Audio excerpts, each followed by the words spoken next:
বন্ধুরা, কেমন আছো তোমরা? সবাই নিশ্চয়ই ভালো আছো, আমিও ভালো আছি। আর আজকে হলো মঙ্গলবার, আমরা আছি দীঘাতে। তো আমি তো দীঘা সমুদ্রের ধারে বসে আছি, অন্ধকার, এখন কিছুই দেখা যাচ্ছে না। দেখো এই ড্রেসের সাথে আর এই সমুদ্রের রং একদম পুরো ম্যাচ হয়ে গেছে, মাঝখান থেকে শুধু আমার মুখটাই দেখা যাচ্ছে। আমি তোমাদেরকে ব্যাক ক্যামেরা সব আবার দেখাচ্ছি। গতকাল ব্লগে তোমরা দেখতে পেয়েছিলে আমরা ভোর রাতের বাস ধরে সকাল 11টার মধ্যেই দীঘাতে চলে এসেছি। সারাদিন আর সমুদ্রের ধারে আসা হয়নি, যদিও আমাদের হোটেলের রুম থেকে সমুদ্র দেখা যায়। সমুদ্রে সেরকম একটা ঢেউ নেই, আর তাছাড়া দীঘাতে সেরকম একটা লোকজনও নেই। দীঘায় যখনই আসি তখনই দেখি দীঘাতে প্রচুর লোকজন থাকে, কিন্তু এবছর দেখলাম লোকজন একটু কম, যেহেতু রমজান মাস, তারপরে এই কদিন পর তো আবার পয়লা বৈশাখ, চৈত্র সংক্রান্তি, ওই জন্যই দীঘাতে এখন একটু লোকজন কম দেখতে পাচ্ছি। আর ওই যে বড় বিল্ডিংটা দেখতে পাচ্ছ, ওই বিল্ডিংয়েই আমাদের রুম নেওয়া হয়েছে। আমরা তো সবসময় ওল্ড দীঘাতেই থাকি, আমরা যখনই আসি আমরা এরকম ওল্ড দীঘার সি বিচের কাছাকাছি থাকি।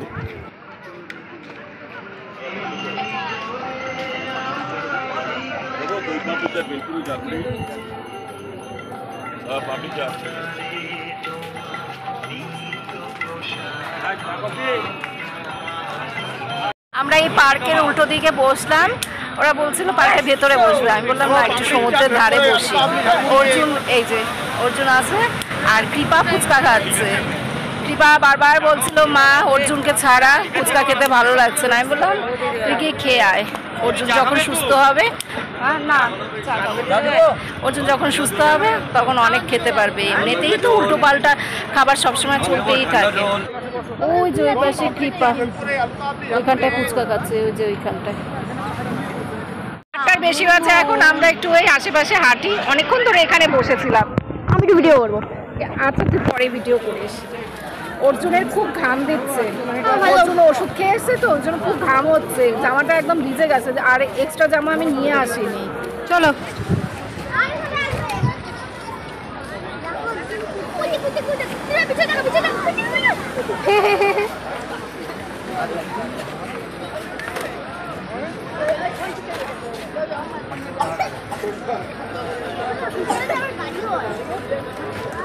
বসে বসে পা ধরে গেল, এবার একটু হাঁটাহাঁটি করি।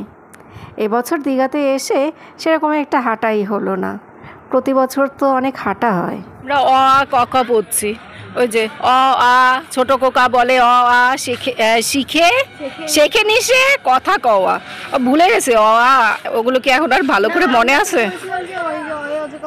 হ্যাঁ হ্যাঁ, আমরা পড়েছি অয় অজগর আসছে তেরে। ওই তো হাট কবিতা, রবীন্দ্রনাথ ঠাকুরের হাট কবিতা এটা। এই কবিতাটা তো রবীন্দ্রনাথ ঠাকুর শান্তিনিকেতনে বসে লিখেছিল। এই বেঞ্চিগুলোতে বসে একটা ফটো তুললাম, কিন্তু ভালো হয়নি, পেছনের দিকটা অন্ধকার। তাই কৃপাকে বললাম কি ফটো তুললে একদম অন্ধকার, কিন্তু দিনের বেলাতে এখানে বসে ফটো তুললে ভালো হতো। দেখি সেলফি ফটোটা খারাপ আসছে না, একটা সেলফি না, সেলফি ফটোটাও ভালো আসছে না। এই যে দেখো লাইটের আলোর জন্য ফটোটা ঝলসে যাচ্ছে। ওই দেখো অর্জুন ওই ঘাসের মধ্যে শুয়ে পড়েছে। বাবা ওঠ ওঠ ওঠ। এই বেঞ্চটা ভাঙা দেখে আমার বর বলে কি তুমি এখানে আগে বসো, দেখে এটা ভাঙে কিনা, মানে ভাঙা কিনা সেটা টেস্ট করবে। ওদের দেখে মনে হচ্ছিল বেঞ্চটা নাকি ভাঙা, তো আমাকে বসিয়ে টেস্ট করবে যে ভাঙা আছে কিনা। আমি মোটা, তাই আমাকে আগে বসাবে। আমি কিন্তু প্লেন যদি হতো ডাল ভাত আলু চোখা অল্প খাও। হ্যাঁ ওই যে বদলা ও খেতেই পারে না, ডাল ভাত খেতে পারে বাবলু, ডাল ভাত খেতেই পারে।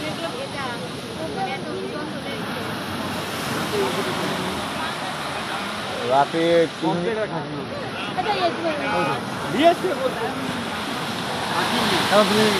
খাও না?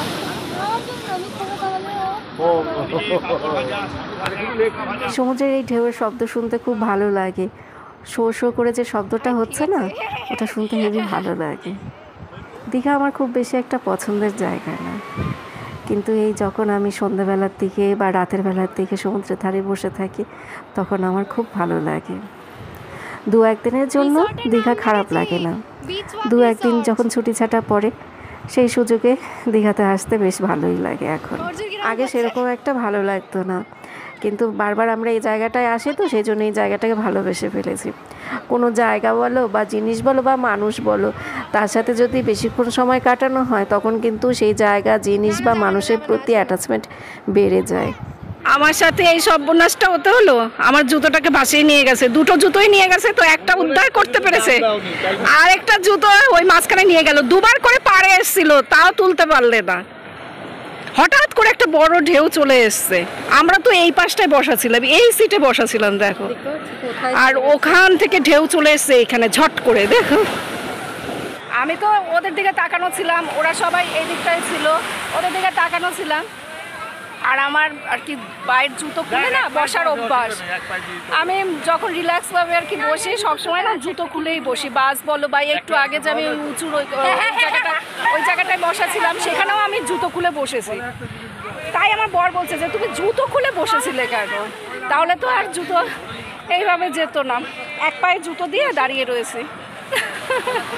দেখো আমার এখন এক পায়ে জুতো আছে, আরেক পায়ে আমি এখন জুতো ছাড়া হাঁটবো।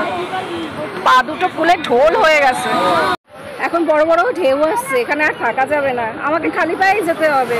জুতো কিনতে হবে, কিনতে হবে। কোথার থেকে কিনবো? আমি তো এখানে জুতোর দোকানও দেখছি না। আরে এই মার্কেটে জুতোর দোকান, এই মার্কেটে এরকম খালি পায়ে এখন পা ঘষে ঘষে হাঁটবো না।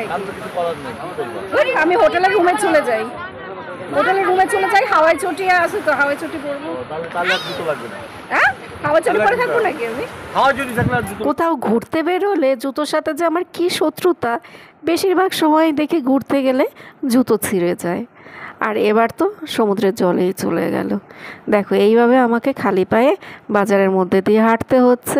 ভাগ্যিস লং স্কার্টটা পরা ছিলাম, সেই জন্য পাটা অতটা ভালো করে বোঝা যাচ্ছে না। এই জুতোটা পুজোর সময় জুডিও থেকে কিনেছিলাম। জুডিও থেকে দুজোড়া জুতো একসাথে কিনেছিলাম। এটা গোল্ডেন কালারের ছিল, আর একটা জুতো সাদা রঙের।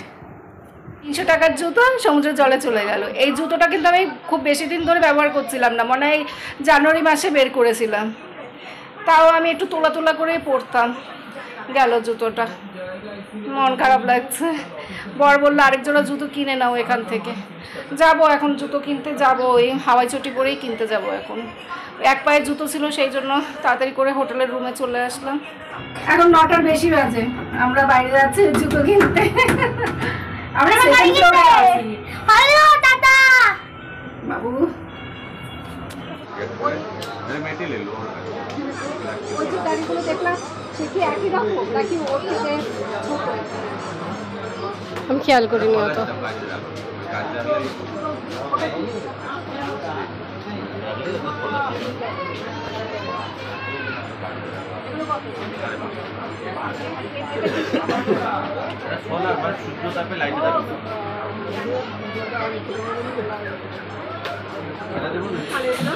কোনগুলো নেবে এগুলো?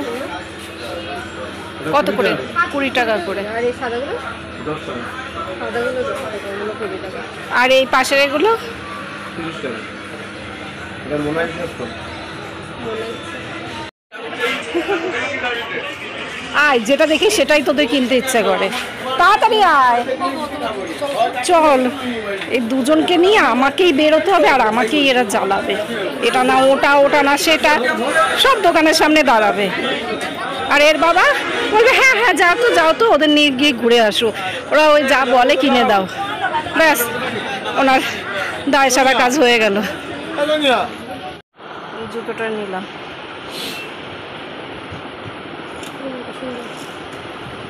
$200 রাখা যাবে না? দেখি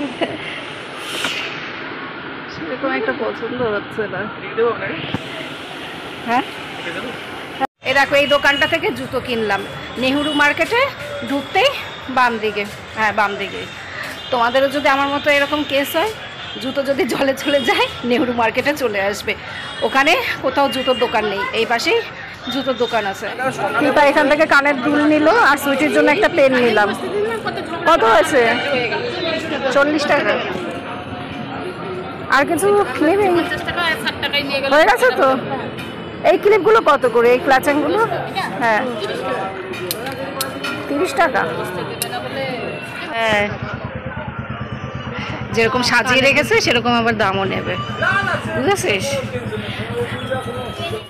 চলে আসলাম, এবার উপরে চলে যাই, আর বেরোবো না। ও না না, খেয়ে দিয়ে হয়তো আবার বের হওয়া হতে পারে। এই এখানে মনে হয় নেট আছে, এখানটা একটু বসে যাই নাকি? এখানে একটু বসে যাই, আমার মনে হয় এখানটায় নেট আছে। রিসেপশনে একটু বসেছিলাম নেট আছে কিনা সেটা দেখার জন্য। ওরা বললো যে উপরে নেট কানেকশনটা ভালো না, সেই জন্যই এখানে বসলাম। তো দেখলাম এখানেও নেট কানেকশন ভালো নেই।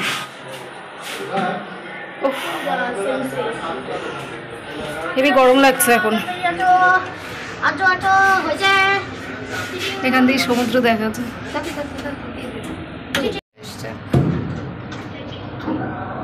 Second floor. হ্যাঁ, সি বিচে কি আমরা ওই জুতোই আবার খুঁজে পেয়েছি।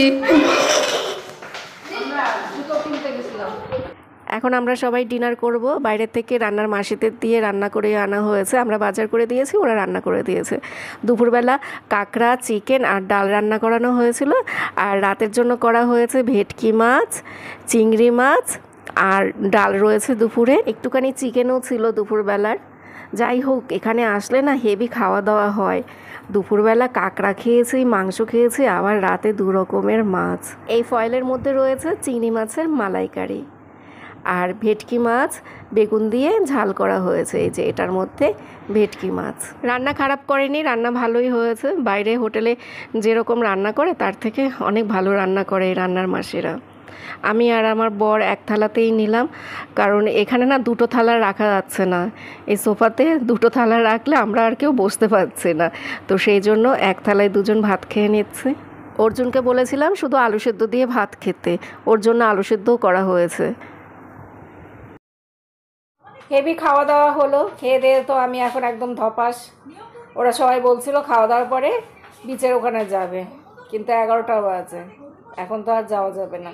হোটেলের গেট বন্ধ হয়ে গেছে, তারপরে এত রাতে তো মনে হয় বিচের ওখানে কাউকে থাকতেও দেয় না। 11টা বাজে, তো ওদের খাওয়া হয়নি, মানে বাকি যে 2-3 জন ছিল তারা তো এই সবে মাত্র আবার খেতে বসলো। আর মনে হয় যাওয়া হবে না, তাই না রে কিপা? তুই একটু বেলকনি দিয়ে দেখে আয় তো। বেলকনিও বন্ধ করে দিয়েছে। আমি তো আর ভাবলাম যে বেলকনিতে একটু সমুদ্রটা দেখবো, বেলকনিও বন্ধ করে দিয়েছে। তাহলে কি ফ্রেশ হয়ে শুয়ে পড়বো? খুব খাওয়া দাওয়া হয়েছে। ভেটকি মাছটা ভালো হয়েছে, চিংড়ি মাছটা বেশি ভালো হয়েছে। তো চিংড়ি মাছটা অল্প পরিমাণে করা হয়েছে, ভেটকি মাছটা সবার জন্য করা হয়েছে। চিংড়ি মাছটা ওই একটু অল্প অল্প খাওয়া হয়েছে। এই অর্জুন তো চিংড়ি মাছ খেতে চাইছিল বারবার শুধু বলছিল আমাকে আরেকটু দাও, আরেকটু দাও। তো ওর তো ওই শরীর ভালো না, চিংড়ি মাছ খেলে তো আরও বেশি ওর বমি হবে, পেটে ব্যথা করবে। সেই জন্য ওকে শুধু 2টো চিংড়ি মাছ দেওয়া হয়েছে। ও একটু ঝোল নিতে চেয়েছিল, একটুখানি চিংড়ি মাছ আর আলু সেদ্ধ দিয়েই ভাত খেয়েছে অর্জুন। ওকে বললাম যে তুই সুস্থ থাকলে কালকে আবার ভালো মন্দ খেতে পারবি, আজকে কিছু খাস না। আমরা সবাই ঠিকঠাক মতোই খেলাম। মাছের মাথা দিয়েছে, সেটা চিবাতে চিবাতে দেরি হয়ে গেল। 2টো করে মাছ দিয়েছে, তারপর আবার মাছের মাথা দিয়েছে। এইসব বসে বসে খেতে খেতে রাত 11টা বাজলো। 10:30 খেতে বসলাম, 10:30 থেকে 11টা অবধি খেয়েই গেলাম। অর্জুন একা একা বারান্দা চলে এসছিস? ও বাবা, তুমি একা একা বারান্দা চলে এসছো? বারান্দায় তালা পড়েনি? কৃপা বললো কি মা তুমি তাড়াতাড়ি যাও, বারান্দা এখনো তালা পড়েনি। ওই তো সমুদ্রের ধারে তো ভালোই লোকজন রয়েছে। চলো আমরাও যাই। ভালোই লোকজন নেই, ওই গুটি কয়েক মতো আছে। চলো আমরাও যাই। আরে বাবা কি করে যাবো, ওদের ভাত খাওয়া হয়নি এখনো। তারপর আবার হোটেলের দরজা আটকে দিয়েছে কিনা কে জানে। গেলে তো একটু ভালোই লাগতো। হোটেলের রুমে বসে থাকতে একটু ভালো লাগছে না। নেট নেই, মোবাইল দেখতে পারি না, তারপরে একটু টিভি দেখতে পারি না। অর্জুন শুধু কার্টুন দেখে। তো হোটেলের রুমে যতক্ষণ থাকি প্রচণ্ড বিরক্ত লাগে, তাও সমুদ্রের ধারে বসে থাকলে ওই সমুদ্রের ঢেউ দেখি ভালো লাগে, কিন্তু এই রুমে বসে থাকতেই ইচ্ছে করে না। সবসময় এখানে আসলে বেশ সুন্দর নেট থাকে, মোবাইলটা নিয়ে একটু ঘাটাঘাটি করতে পারি।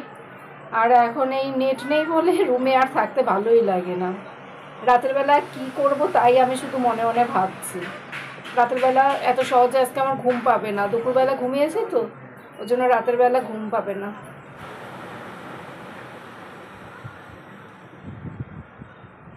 এগারোটা 14 বাজে, আমি তো ওখানে নিশ্চিন্তভাবে বসেছিলাম, আমাকে তুলে দিল, বলে কি চলে আসেন গেটে তালা দেব। 10 মিনিট ওখানে একটু বসেছিলাম, বলে আমাদেরকে তো আবার সকালবেলা উঠতে হয়, ওই জন্য তাড়াতাড়ি করে তালা দিয়ে দিই। বাইরে আর যাওয়া হবে না, তাই না রে কিপা? বাইরে আর যাওয়া হবে না। আমার এই সময়টাতে সমুদ্রের ধারে বসতে ভালো লাগে। কি তুমি এই ঘরে ঘুমাবে? হ্যাঁ, এখানে লালটুর সাথে ঘুমাবে।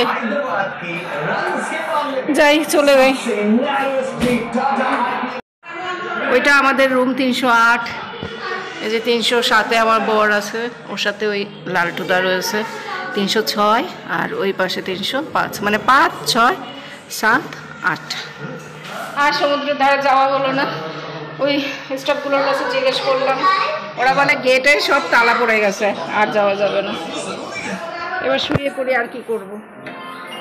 জুতোটা আমিও এখন অবধি ভালো করে দেখিও নি, আর তোমাদেরকেও দেখাইনি। এই খোল তো, খোল, তুই নাকি খুলবি। এখানের জুতোর কালেকশন একদম বাজে, একদম বাজে। আরে ব্যাস, তুই কি দোকানদার? এই প্লেন স্লিপারের মধ্যেই নিলাম, তাহলে আমি রাফ ইউজ করতে পারবো। সব ফেলে দিচ্ছিস কেন? দেখি ওটা দে, ওইটা দে, দুটো জুতো একসাথে রাখি। এই যে দেখো, আমার 300 টাকা একদম চুলোয় গেল। সেই কষ্ট আমি আর ভুলতেই পারবো না। ভালো হয়েছে জুতোটা? অবশ্যই কমেন্ট করবেন। যেসব জুতো পরে জলে হাঁটে সেই সব জুতোর কালেকশন ভালো, সেই সব জুতো এখানে ভর্তি, ওই সব জুতো প্রচুর আছে, কিন্তু একটু ফেন্সি টাইপের জুতোর কালেকশন এখানে সেরকম একটা নেই। আমি তো দেখলাম, সে মানে জুতো পছন্দই হচ্ছে না, কী সব বাজে বাজে ডিজাইনের জুতো এখানে, আর দামটাও একটু বেশি। এসব জায়গায় তো দাম একটু বেশি নেবেই। তো ওই জুতোটার দাম নিয়েছিল 210 টাকা, 250 টাকা দাম বলেছিল, তারপর বলে না 220 টাকা। তারপর আমি 200 টাকা বলেছিলাম, 200 টাকায় রাজি হয়নি, তারপরে 210 টাকা দিলাম। জুতোটা সেরকম একটা পছন্দ হয়নি, ওই যে বললাম এখন আমার দরকার, সেই জন্য। আমার বর তো বলছে হাওয়াই চটি পরেই তুমি হাঁটো, যখন হাওয়াই চটি রয়েছে সেই হাওয়াই চটি পরেই হাঁটো। এবার একটু ভালো ড্রেস পরলে তার সাথে হাওয়াই চটি পরলে ভালো লাগে না, সবাই তো আর বুঝবে না যে আমার এই কেস হয়েছে। ওই জন্যই জুতোটা কিনলাম। বাড়িতে তো জুতো ছিলই, জুতো আমার কিনতে লাগতো না, বাড়িতে যা ছিল তাই দিয়েই হয়ে যেত। কিন্তু এখন তো আর এখানে এক্সট্রা জুতো নিয়ে আসিনি। এখন তো শুয়ে পড়বো, আর ব্লগটা দেরি করে শুরু করেছি তো সেই জন্য ব্লগটা এখন আর শেষ করব না। সকালবেলার দিকে তোমাদের সাথে আবার কথা বলবো, এখন আর শেষ করছি না, এখন শুয়ে পড়ি। আর আজকে তো সহজে ঘুম আসবে না, মোবাইল নেই, টিভি নেই, তারপর আবার আমার এই জুতোর শোক, আমার মাথার মধ্যে এই জুতোর শোক আজ থেকে শুধু ঘুরবে। জুতোটা কিভাবে জলের মধ্যে ভাসতে ভাসতে মাঝখানে চলে গেল। দুবার কিন্তু পাড়ে এসছিল, দুবার কিন্তু জুতোটা চলে এসছিল পাড়ে, কিন্তু আমার বর ধরতে পারেনি। ও ধরতে যাচ্ছিল, ওকে সবাই বারণ করেছে, বাধা দিয়েছে। ওকে সবাই বলেছে যে ওই জায়গাটা স্লিপ, আপনি যাবেন না, আপনার কিন্তু পা স্লিপ কাটবে। ওখানে যারা বসা ছিল সবাই বারণ করেছে, ওখানে ওই বাদামালা, পাপড়ি চাটালা ওরা ছিল তো, তারাও বারণ করেছে, যারা বসা ছিল তারাও বারণ করেছে। বলে জুতো কিনতে পারবেন, টাকা চলে গেলে টাকা আসে, জীবন চলে গেলে আর জীবন আসে না। তো ওই জন্য আর আমার বর অত সাহস দেখায়নি। আমার বর পরে বলছিল, বলে আমি আনতে পারতাম কিন্তু সবাই আমাকে বারণ করছিল, সেই জন্য জুতোটা আর আনতে পারলাম না। আমরা সবাই পাড়ে দাঁড়িয়ে হা করে দেখছিলাম জুতোটা কিভাবে ভাসতে ভাসতে মাঝখানে চলে গেল। এত সহজে তো আর কোনো কিছু সমুদ্রে ডুবে যায় না, ওটা কিভাবে ভাসতে ভাসতে আস্তে আস্তে মাঝখানে চলে গেল। আমি তো তারপরে ব্লগ শুরু করেছি, ওটা যখন ভাসতে ভাসতে অনেকটা দূরে চলে গেল সেই সময় আমি ব্লগটা শুরু করেছি, মানে সেই সময় তোমাদেরকে আমি জুতোর কথা বলেছি। আমিও হা করে দেখছিলাম, বাকিরাও সবাই হা করে দেখছে জুতোটা কিভাবে চলে গেল। হঠাৎ করে যে অত বড় একটা ঢেউ চলে আসবে বুঝতে পারিনি। আর কৃপা অর্জুন ওই পাশে ছিল তো, আমার মনটা ওদের দিকে ছিল। আমি দেখলাম যে কৃপা অর্জুন ভিজে যাচ্ছে, কিন্তু আমার যে জুতো ভেসে যাচ্ছে বা কিছু জুতো খোলা রয়েছে সেসব দিকে আমার খেয়াল ছিল না। আমি শুধু ওদের দিকে তাকাচ্ছি আর চিৎকার করে বলছি, এই তোরা সর সর, জল আসছে জল আসছে, এরকম করে বলছে তো। এর মধ্যেই দেখি জুতো ভাসিয়ে নিয়ে চলে গেছে। আমার বর শুধু বলে, তুমি যে কেন আবার জুতোটা খুলে বসতে গেছো, সমুদ্রের ধারে গিয়ে কেউ জুতো খুলে বসে, এতদিন ধরে আসো এইটুকু জানো না। কিন্তু আমার জানো তো এটা না একটা বদ অভ্যেস। আমি সবসময় না জুতো খুলে তারপরে পা তুলে বসি, মানে আমি যখন রিল্যাক্স মুডে থাকি সেই সময় আমি ওরকম পায়ের জুতোটা খুলে পা তুলে বসে থাকি। আমি যখন গাড়িতে উঠি সেই সময় আমি জুতো খুলে পাটা অন্য পাশের সিটে তুলে রাখি যখন আমাদের গাড়িতে করে আমি বের হই। এটা আমার বদ অভ্যেস একটা। এই যে বাসে করে আসলাম না দীঘাতে, সেই সময়ও কিন্তু আমি জুতো খুলে পা তুলে বসেছিলাম। বদ অভ্যেসের জন্য জুতোটা আমার হারালো। তো চলো বন্ধুরা, সকালে দেখা হচ্ছে। গুড নাইট, শুয়ে পড়ি এখন। গুড মর্নিং বন্ধুরা, এখন 7:15 বাজে। ঘুম থেকে উঠলাম 6:30টার সময়, তারপর রেডি হয়ে একদম সমুদ্রের ধারে এসে বসে পড়েছে। কৃপা অর্জুন আসেনি, ওরা রেডি হচ্ছে। ওদেরকে বললাম তোরা রেডি হয়ে আয়। আমরা তো হোটেলের উল্টো দিকেই বসে আছি। এইবার না বেরোতে একটু দেরি হয়ে গেল। আমরা তো 6টা 6:30টার মধ্যে চলে আসি সমুদ্রের ধারে। আমার সাথে আমার বড় আছে, ওই যে আমরা দুজন চলে এসেছি, ছেলে মেয়ে দুটো আসছে। একটু পর আর এখানে বসতে ভালো লাগবে না, রোদ উঠে যাবে। আর দীঘা আসলে শুধু খাওয়া ঘুম এই হয়। কালকে তো ক্লান্ত ছিলাম, সেই জন্য ওইভাবে এনজয় করতে পারিনি। আজকেও ব্যাগরা আছে, আজকে ব্যাগরাটা পরের ব্লগে দেখতে পাবে। আজকেও ঠিকভাবে এনজয় করতে পারবো না, সেটা পরের ব্লগে জানতে পারবে, এখন আর বলবো না। আমার না একটু ডিম টোস্ট খেতে ইচ্ছে করছে। চলো, একটু আগে থাইরয়েডের ওষুধটা খেলাম, একটু পরে খাই থাক। থাইরয়েডের ওষুধ খাওয়ার 1 ঘন্টার মধ্যে নাকি কোনো কিছু খেতে নেই। কোথায় ভালোই তো নেশা আছে। বলো দিদি ভাই, ডিম তো সবাই বাড়িতে সবাই গুনগুনি হবে, গুনি পাউডার হবে, ডিম সেদ্ধ বলো দিদি ভাই। এখন আবার ডাবের জল খাচ্ছি। তোমাদেরকে বললাম না দীঘাতে আসলে শুধু খাওয়া আর ঘুমই হয়। কালকে রাতের ওই জুতোর ঘটনাটা জানো তো, এখনও বুকের মধ্যে জানি কেমন খচখচ করছে। জুতোটা হারিয়ে গেছে সেটা বড় কথা না, ওটা আমি মজা করে বলি যে আমার পয়সা নষ্ট হলো, সেটা আমি মজা করে বলি। সমুদ্রের ঢেউয়ে ওইভাবে জুতোটাকে ভাসতে দেখে না আমার মনে হলো আমাদের মানুষদের জীবনেও তো এইভাবেই হঠাৎ করে বিপদ আশ্রে পড়ে সমুদ্রের ঢেউয়ের মতো। আমরা গুণাক্ষরেও টের পাই না।